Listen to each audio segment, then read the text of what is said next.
सिर्फ 3 गलतियां अगर दुर्योधन नहीं करता तो महाभारत का युद्ध कौरव जीत जाते।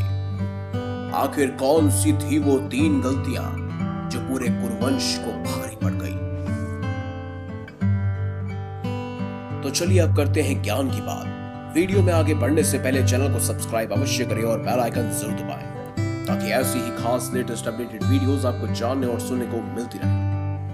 ज्यादा प्रवचन और ज्ञान न देते हुए सीधे मुद्दे पर आते हैं। आखिरी युद्ध भीम और दुर्योधन का था। भीम ने दुर्योधन की जंगा पूरी तरह से तोड़ दी थी। वो खून में लथपथ होकर रणभूमि पर गिरा हुआ था। बस कुछ ही समय में दम तोड़ने वाला था, लेकिन भूमि पर गिरे हुए उसने कृष्ण को अपनी ओर आते हुए देखा और बार बार अपने हाथ की 3 उंगलियों को बार बार उठाकर कुछ बताने का प्रयास किया। पीड़ा के कारण उसके मुंह से आवाज धीमी धीमी निकल रही थी। ऐसे में श्री कृष्ण उसके पास गए और कहने लगे, क्या तुम कुछ कहना चाहते हो? तब दुर्योधन ने कहा कि उसने महाभारत के युद्ध के दौरान 3 गलतियां की हैं। इन्हीं गलतियों के कारण वह युद्ध नहीं जीत सका और उसका यह हाल हुआ।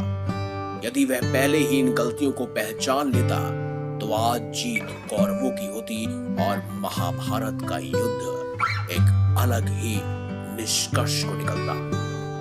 श्री कृष्ण ने सहजता से दुर्योधन से उसकी उन 3 गलतियों के बारे में पूछा तो उसने बताया। पहली गलती उसने ये की कि उसने स्वयं नारायण के स्थान पर उनकी नारायणी सेना को चुना। वो वाला किस्सा तो आपको याद ही होगा, जब भगवान श्री कृष्ण ने अर्जुन और दुर्योधन को विकल्प दिया था, या तो भगवान श्री कृष्ण को चुन सकते हैं या तो उनकी अपरास्त नारायणी सेना।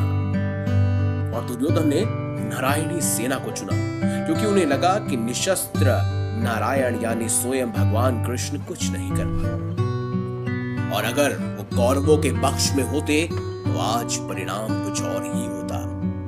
दूसरी गलती उसने ये बताई कि उसने अपनी माता के लाख कहने पर भी उनके सामने पेड़ के पत्तों से बना हुआ लंगोट पहन कर गया। उसकी माता ने उसे कहा था कि वह नग्न अवस्था में ही आए ताकि वह अपने संचार और अपने प्रचार द्वारा बचाई गई उस शक्ति को अपने पुत्र दुर्योधन को दे सके, जिससे वह रणभूमि में अजय हो। लेकिन यहाँ पर भी भगवान श्री कृष्ण की लीला थी, जिसके द्वारा लज्जित होकर दुर्योधन को पत्ते लपेट कर जाने पड़े और इस वजह से उसकी जांग और मुख्य अंग शक्तिहीन हो गया और इसी वजह से दुर्योधन परास्त भी हुआ था। तीसरी और अंतिम गलती उसने ये की कि उसने युद्ध में आखिर में जाने की भूल की। यदि वो पहले ही जाता तो कई बातों को समझ सकता था और शायद उसके भाई और मित्रों की जान न जाती। उसे ये पहले ही पता चल जाता कि उसे शुरू से लेकर अंत तक अश्वत्थामा को ही सेनापति बनाना था, लेकिन उसने ऐसा नहीं किया।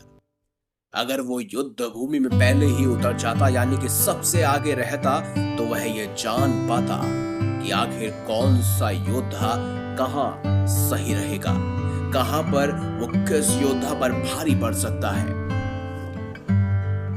भगवान श्री कृष्ण ने विनम्रता से दुर्योधन की ये सारी बातें सुनी और फिर उन्होंने उससे कहा, तुम्हारी हार का मुख्य कारण तुम्हारा अधर्मी व्यवहार और अपनी ही कुलवधू का वस्त्रहरण करवाना था। तुमने स्वयं तो अपने कार्यों से अपना भाग लिखा है दुर्योधन। श्री कृष्ण के कहने का तात्पर्य ये था कि तुम अपनी इन 3 गलतियों के कारण नहीं हारे, बल्कि तुम अधर्मी हो इसीलिए हारे।